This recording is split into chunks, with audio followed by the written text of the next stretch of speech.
यहाँ कई माताएं जो लिंगायत संप्रदाय से हैं वो सिर पे भस्म धारण करती हैं, बस कई पुरुष लोग भस्म धारण करते। फिर वही बात आ गई, अकाल मृत्यु वो मरे जो काम करे चंडाल का, काल उसका क्या बिगाड़े जो भक्त हो महाकाल का। शिव रोग से मुक्त आरोग्यता देते हैं, मेरे भगवान शंकर आरोग्यता प्रदान करते, रोग से मुक्ति। त्र्यंबकम यजामहे सुगंधिम पुष्टिवर्धनम, भगवान रोग से मुक्त कर। समय आया, आगे जो वर्णन आया भगवान शंकर के नयन अश्रु से रुद्राक्ष का वृक्ष उत्पन्न हुआ। क्या उत्पन्न हुआ? रुद्राक्ष। और रुद्राक्ष का वृक्ष भगवान शिव के नयन अश्रु से प्रकट होता है। एक मुखी से लेकर 14 मुखी तक रुद्राक्ष होगा। गले में पहनते हैं, आप लोग धारण करते होंगे। कई लोग तुलसी की माला पहनते हैं, कई लोग रुद्राक्ष की माला पहनते हैं। ध्यान दीजिए, ये तुलसी और रुद्राक्ष क्यों पहना जाता है? जैसे घर में जो मंदिर बनाया जाता है घर के अंदर, उसमें शिखर नहीं होना चाहिए। जिसके घर के मंदिर में शिखर होता है उसके घर में कभी जिंदगी में शांति नहीं रह सकती। इसलिए घर के मंदिर में शिखर का मूलता नहीं रहती। ये उसी तरह है जैसे गरुण घंटी। गरुण घंटी देखी आपने? वो बजाते हो गरुण जी महाराज की घंटी। ये घंटी का नाद कहाँ कहाँ करना चाहिए? गरुण घंटी का नाद किया जाता है सबसे पहले भगवान के सम्मुख में, ठीक है। दूसरी जगह गरुण घंटी का नाद करना चाहिए फिर अपने रसोई घर में जहां पर परिंदा भरा है उस स्थान पर, पितरों की शांति के। तीसरी जगह जहां पर अपना लक्ष्मी रखते हो, अलमारी तिजोरी, उसके पास में। चौथा घंटी का नाद करना चाहिए दरवाजे के पास में, दरवाजे के अंदर के भाग में। फिर पांचवा, गरुड़ घंटी को घर के बाहर, घर से दरवाजा लांघकर बाहर खड़े होकर घंटी का नाद किया जाता है। कहते हैं जो ये 5 जगह पर घंटी का नाद करता है उसके घर में कभी संपदा की कमी नहीं होती। इतना गरुड़ घंटी के नाद की महत्वता होती है। पर दुनिया के लोग इतने आलसी हैं, बस भगवान की आरती करे तब घंटी बजाए, उसके सिवा धर दे होते। तो मालूम ही नहीं कि घंटी कितनी जगह बजाना चाहिए, घंटी का नाद क्यों करा जाता है। गरुड़ घंटी जैसे घर में रखा हुआ शंख अगर खाली है तो हमारे घर में रखा हुआ शंख अगर खाली रहेगा तो लक्ष्मी आएगी और जाएगी, लक्ष्मी टिकेगी नहीं। इसलिए घर में जिसके घर में छोटा सा भी शंख हो तो उसमें कटोरी में रखकर या कोई स्थान पर कलश में रखकर उसमें पानी भरना चाहिए। अगर शंख में पानी नहीं है तो घर में लक्ष्मी नहीं। शंख कभी खाली नहीं।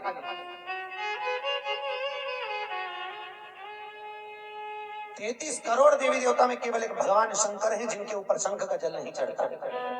केवल एक शिव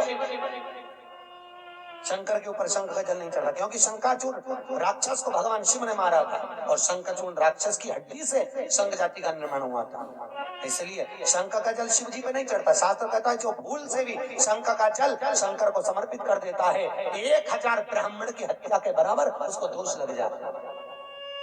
इसलिए शंख का जल शंकर को समर्पित नहीं। जिस व्यक्ति को नलियां चौक हो गई हो, डॉक्टर ने बोला बाईपास कराना पड़ेगा, उसको कुछ नहीं करना चाहिए। 7 बेर, बेर जानते हो क्या बोलते हैं यहाँ पर? बेर बोलते हैं। 7 बेर प्रत्येक शिवरात्रि को शंकर जी के ऊपर समर्पित करना चालू कर दो। 7 बेर, जिंदगी में कभी बाईपास कराने की जरूरत नहीं पड़ेगी। केवल 7 बेर, उसमें से एक बेर 7 बेर चढ़ाओ, एक बेर उठा के लाओ और वो व्यक्ति को खिला दो जिसको बाईपास के लिए डॉक्टर ने बोला। फिर दूसरी बार चेक करवाना, वो खुद कह देगा कि बाईपास की जरूरत ही नहीं है, नाड़ियां क्लीन है एकदम। अटैक की बीमारी नहीं होती, हार्ट अटैक नहीं आता उस व्यक्ति को जिसने प्रत्येक हर महीने की शिवरात्रि पर 7 बेर शिव को समर्पित करना चालू कर दिया, उसको कभी अटैक नहीं आ सकता। हार्ट अटैक की बीमारी नहीं।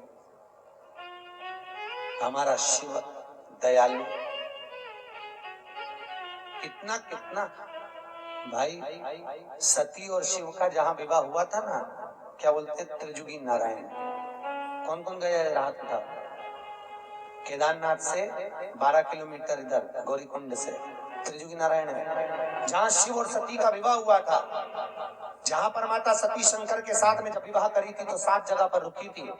सती मैया के रुकने पर वहाँ कुंड बन गए थे 7। आज भी शंकर और सती के विवाह की अग्नि वहाँ पर चल रही है, आज भी विवाह किया।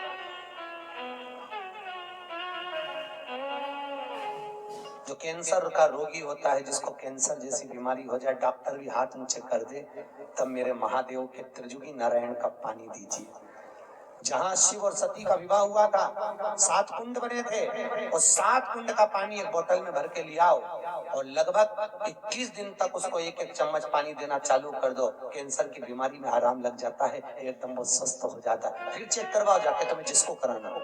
पर एक एक शिव के उपासना में एक एक फल की प्राप्ति है। फिर वही वाली बात आ गई, चोटे को कुबेर बना दिया दादा, चोर को कुबेर।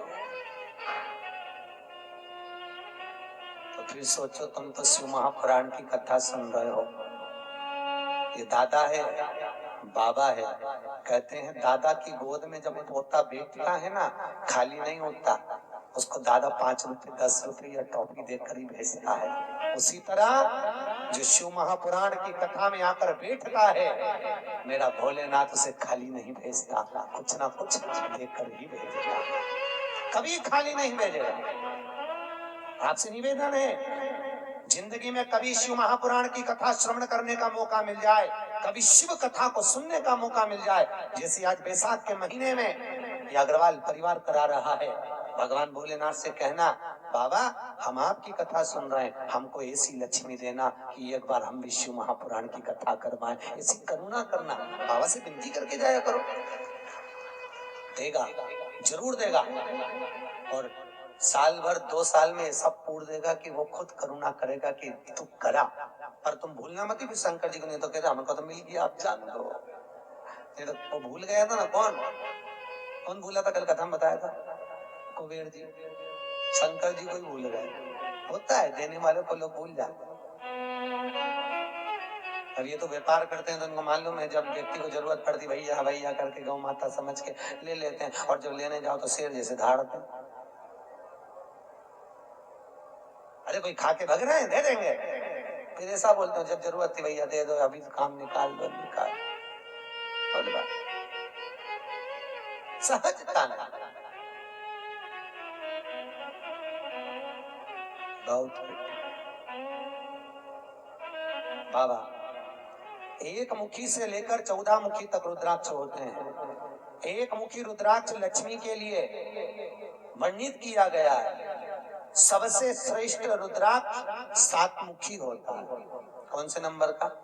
7 मुखी रुद्राक्ष। अगर व्यक्ति एक ठेला चलाने वाला, हाथ गाड़ी चलाने वाला 7 मुखी रुद्राक्ष को सिद्ध कर कर अगर पहन ले, जिंदगी में कभी संपदा की कमी नहीं आ सकती। कभी जिंदगी में 7 मुखी रुद्राक्ष पहनने वाले को कष्ट नहीं।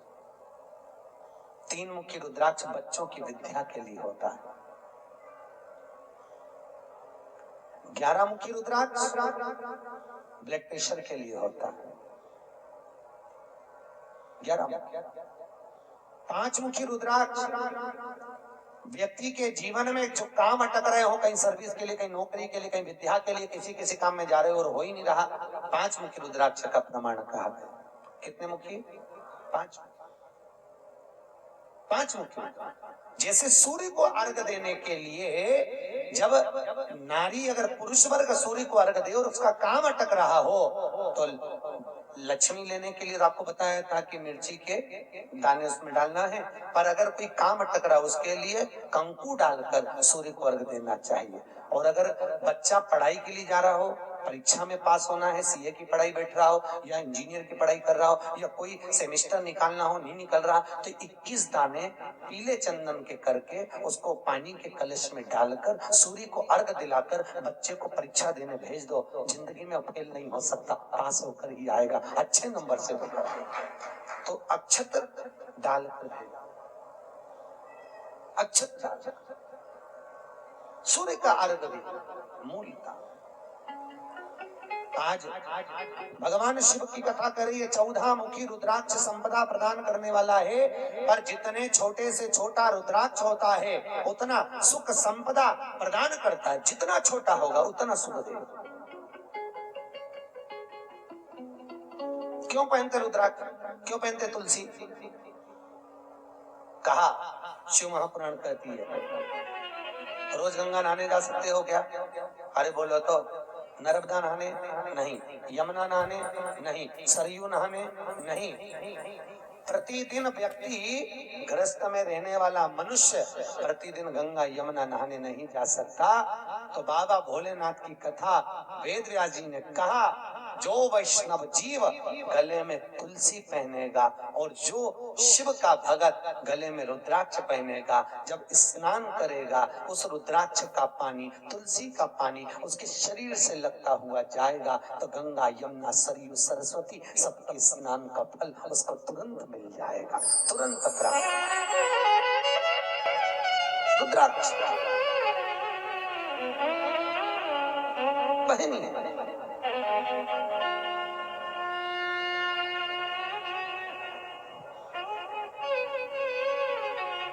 रुद्राक्ष पहनो तो टेस्टेड, बिल्कुल ओरिजिनल पहनना। धारण करिए, आजकल बहुत रुद्राक्ष मिलते हैं पर ओरिजिनल नहीं मिल पाते, टेस्टेड होना चाहिए। रुद्राक्ष की मूलता है, उसको पहन धारण करिए। शिव का स्मरण कर सबका मंत्र अलग अलग वर्णित किया गया है शास्त्रों में। फिर आगे जो प्रमाण कहा गया, बाबा भोलेनाथ ने सुंदर आनंदमय सुख धारण कर कहा, भगवान शिव की आकाशवाणी होकर ब्रह्मदेव से कहा, ब्रह्मा 4 उंगल का शिवलिंग और मूर्ति घर में पूज्य होगी। मंदिर के अंदर अपने घर में ज्यादा बड़ी मूर्ति नहीं रखना चाहिए, मूर्ति अपने भूमि से 4 अंगुष्ठ के बराबर की होना चाहिए। इससे बड़ी मूर्ति घर में श्रेष्ठ होती है। और घर में जो भी मूर्त रखो, शिवलिंग रखो, गणेश जी रखो, लक्ष्मी रखो, ठाकुर जी रखो, नारायण लक्ष्मी रखो, पर वो पोले नहीं होना चाहिए, अंदर से ठोस होना चाहिए। जो मूर्ति अंदर से पोली होती है वो घर को पोला कर देती है। आपको मालूम है पहले के जमाने में लड़की देखने जाते थे लड़के वाले, तो क्या देखते थे? लड़की का मुख देख कर आते थे। क्या देखते थे? उसका पाँव। अरे जम के तो बोलो, क्या देखते थे? उसका पैर देखते, पाँव, पाँव देखते। क्या करते थे? लड़की से कहते, जा बेटा पाँव को गीला कर दिया। लड़की पाँव को गीला करके आती थी, उसको चला कर देखते थे। जिसका पाँव गीला करने के बाद पत्थर पर जम जाए, समझ लो घर को जमा ले। पाँव पोला निकल गया, समझ लो घर को। पहले मुख नहीं देखते थे, पहले।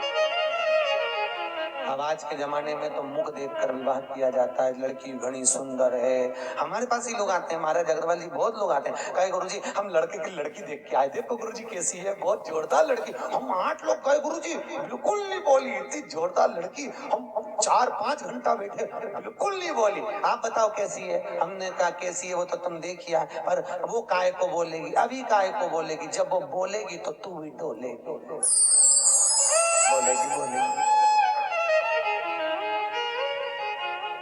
काहे बोलेगा?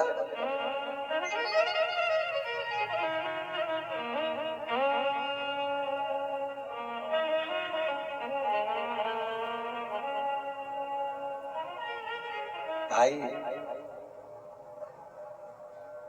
हम तो कहते हैं जितना समय मिले, जितना समय मिले उस समय में भगवान शिव की आराधना की लीनता रहे, शिव की करुणा की लीनता रहे, भगवान शंकर की आराधना की लीनता रहे। जपो, जपते रहो और जपाओ, ओम नमः शिवाय। ओम नमः शिवाय। समय आया, भगवान शंकर के नयन अश्रु से रुद्राक्ष का पौधा हुआ। घर के अंदर रुद्राक्ष का पेड़ नहीं लगाना चाहिए, याद रखिए। काय का वृक्ष? रुद्राक्ष। और माता पार्वती के नयन अश्रु से बेलपत्री का वृक्ष उत्पन्न हुआ। काय का हुआ है? बेल का वृक्ष, बेलपत्री। जो व्यक्ति बहुत ज्यादा गरीब हो, बहुत कंगाल हो, लक्ष्मी नहीं आ रही हो, बहुत तकलीफ में हो, कर्जा बहुत ज्यादा हो, उसको कुछ नहीं करना। सोमवार के सोमवार शाम के समय बेलपत्री के पेड़ के नीचे थोड़ी सी शक्कर या गुड़ डालकर एक दिया रखकर घी की बत्ती लगाकर जलाकर जाओ, अपने आप कर्जा चूकना चालू हो जाता है। कर्जा नहीं रहता। क्यों? माता लक्ष्मी को भगवान शिव ने कहा था, लक्ष्मी तेरा विवाह मैं भगवान नारायण के साथ कर रहा हूँ, तो नारायण के चरणों में तो रहेगी। पर एक बात याद रख, माता पार्वती के नयन अश्रु से प्रकट हुए बेलपत्र के नीचे शाम के समय पर तेरा निवास होगा।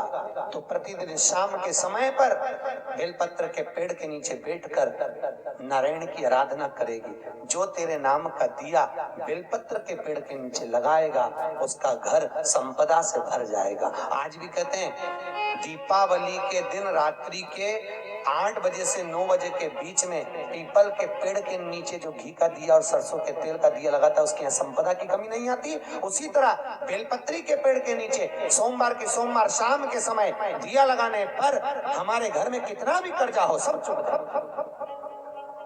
कर्जा चुकता है। भगवान शिव की राह। किसी पुराण के अंतर्गत 18 पुराण 6 शास्त्र में कहीं पर ऐसे टोट के नहीं लिखे। परशु महापुराण में शंकर जी की कथा में वेदव्यास जी ने सारे टोट के लिखे, सब कुछ लिखा। क्यों लिखा? बाबा भोलेनाथ जी की कथा में वेदव्यास जी ने कहा शंकर भगवान मृत्यु लोक का देवता है और पृथ्वी का देव घर की जो माँ होती है, घर का जो पिता होता है, वो अपने बच्चों को दुखी नहीं देख सकता। देखता है क्या? उसका मुंह उतरा दिखेगा तो बाप भी कह देगा ले मेरे पास से ले जा, थोड़ा बहुत जा कर ले काम। काय को मुंह उतार के बैठा, ले जा। उसी तरह भोलेनाथ मृत्यु लोक का देव महादेव है।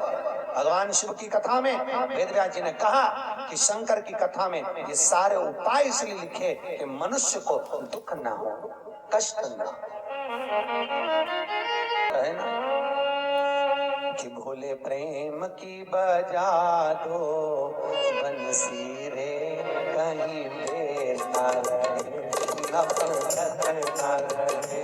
भोले प्रेम की बजा दो बंसी रे, देर ना रहे, नफरत ना रहे। ओ भोले प्रेम की बजा दो बंसी रे, कहीं देर ना रहे, नफरत ना रहे। भोले प्रेम की बजा दो बंसी रे, कहीं देर ना रहे, नफरत ना रहे। दोनों हाथों से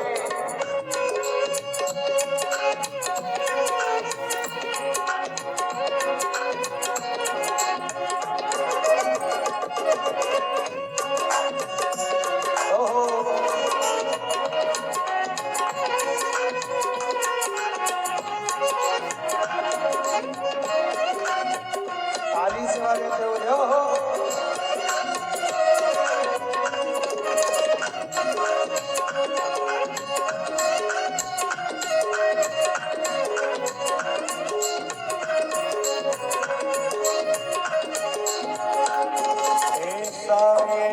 जग में गीत सजे,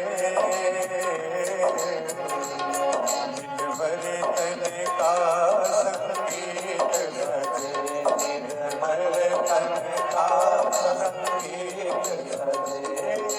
सारे जग में गीत सजे, दिलबर तन का संगीत सजे, निर्मल तन का संगीत बजे। हरे वाणी हो, हरे वाणी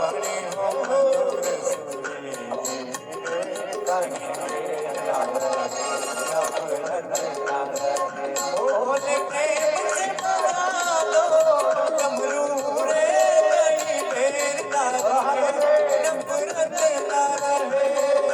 प्रेम का बजा दो डमरू रे, कहीं ढेर ना रहे, नफरत ना रहे।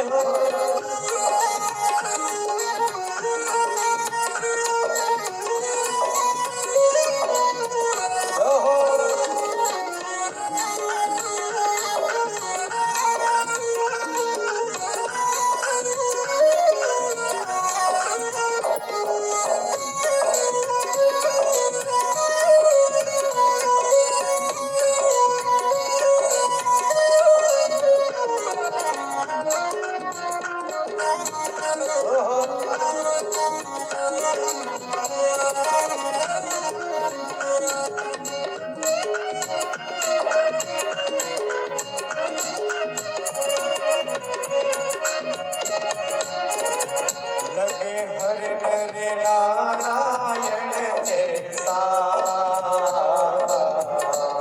करते तू कुछ जादू वैसा, करते तू कुछ जादू वैसा। लगे हर नर नारायण जैसा, करते तू कुछ जादू वैसा, कर दे तू कुछ जादू ऐसा। देवों की लगे ये नगरी रे, कहीं न रहे, नफरत ना रहे। ओ बोल प्रेम से बजा दो डमरू रे, कहीं ढेर ना रहे, नफरत ना रहे। प्रेम का बजा दो डमरू रे, कहीं ढेर ना रहे, नफरत ना रहे। जय हो।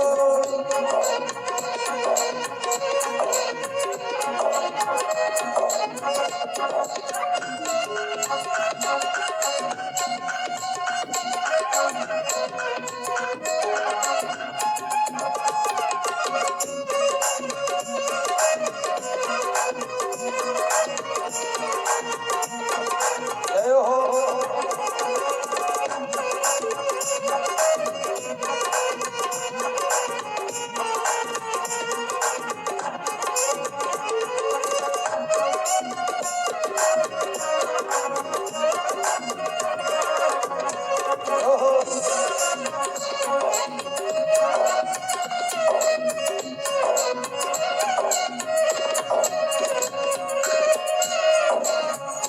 प्रभु सारे जग से पाप मिटे,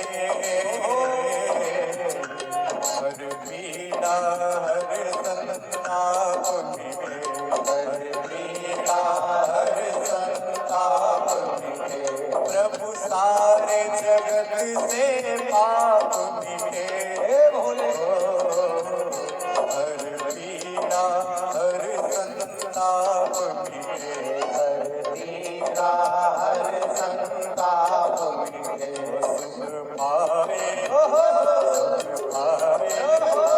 सुख पाए तीरथ की नगरी रे, कहीं ढेर ना रहे, नफरत ना रहे।